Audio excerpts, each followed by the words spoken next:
கனடாவில் வாகன காப்புறுதிகள் என எதுவும் இல்லாமல் வாகன விபத்துக்களில் சிக்குண்டு உடல் காயமுற்றவர்கள் எங்கு போய் உடல் பாதிப்புகளுக்கு நிவாரணம் தேட முடியும் என்ற ஏக்கத்தில் அது பற்றி அக்கறை இல்லாமலே பலரும் இருந்திருக்கலாம்.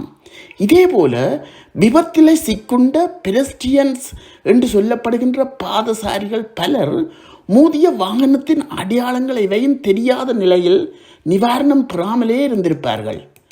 ஆனால் இப்படியான நிலைமையில் சிக்குண்டவர்களுக்கு கை கொடுத்து உதவவென motor vehicle accident claim fund என்று சொல்லப்படுகின்ற வாகன விபத்துக்களின் நிதியம் என ஒன்றினை கனடாவின் மாகாண அரசுகள் நிர்வகித்து வருகின்றது என்பதனை அறிந்து கொள்ளுங்கள்.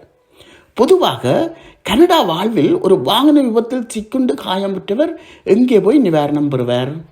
முதலாவது அவருடைய வாகன காப்புறுதி அல்லது அந்த உடல் காயத்துக்கு காரணமான வாகனத்தின் காப்புறுதிகளிலிருந்து நிவாரணம் பெறலாம். ரெண்டாவது, பர்சனல் டிசபிலிட்டி இன்சூரன்ஸ் பிளான் என்று சொல்லப்படுகின்ற தனியாக உடல் இயலாமைக்கான காப்புறுதி திட்டங்கள் ஏதாவது இருந்தால் அதிலிருந்து நிவாரணம் பெறலாம். இல்லை, குரூப் டிசபிலிட்டி இன்சூரன்ஸ் பிளான் என்று சொல்லப்படுகின்ற தொழில் செய்யும் இடங்களில் குழுவான உடல் இயங்க முடியாத காப்புறுதி திட்டங்கள் ஏதாவது செய்து வைத்திருந்தால் அவற்றிலிருந்து நிவாரணம் பெறலாம். மேற்குறிப்பிடப்பட்ட எந்த இடத்திலும் நிவாரணம் பெற முடியாதவர்கள் மட்டுமே இந்த நிதியத்துக்கு போலீஸ் அறிக்கைகள், மருத்துவ அறிக்கைகளை சமர்ப்பித்து நிவாரணம் பெற உறுதியுடையவர்கள் ஆவார்கள். அதாவது நிவாரணம் பெற முயலும் இவ்விடத்தினை பேர் ஆஃப் லாஸ்ட் ரிசோர்ட், இறுதி கட்ட கடன் வழங்குபவர் என குறிப்பிடப்படும். ஆனால் ஒன்று, காப்புறுதி இல்லாத வாகனம் செலுத்தியமை விபத்தின் போது தெரிய வருவதால் வாகனத்தினை செலுத்தியவர் சட்ட ரீதியாக தண்டனைக்குரியவர் ஆகின்றார். அவரது வாகனத்துக்கு ஏற்பட்ட பாதிப்புகளுக்கு நட்டஈடு எவையும் பெற முடியாது.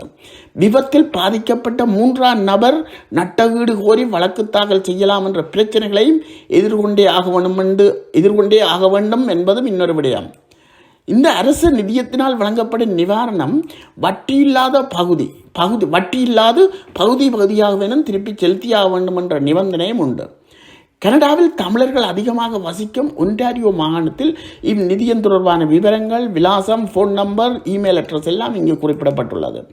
இந்த நிதியத்தோடு தொடர்பு கொண்டு அவர்களிடமிருந்து விண்ணப்ப படிவங்களை பெற்று நிரப்பி மருத்துவ போலீஸ் அத்தாட்சிகளை சமர்ப்பித்து நிவாரணம் பெற முயற்சிக்கலாம். ஆனால் நிவாரணம் கோருபவர் இதே ஒன்டாரியோ மாகாணத்தில் வசிப்பவராக இருக்க வேண்டும். விபத்தும் இதே மாகாணத்தில் நடந்திருக்க வேண்டும். இது போன்ற அரிய கனடிய தகவல்களை தெரிந்து கொள்ள எமது சேனலை சப்ஸ்கிரைப் செய்து கொள்ளுங்கள். நன்றி.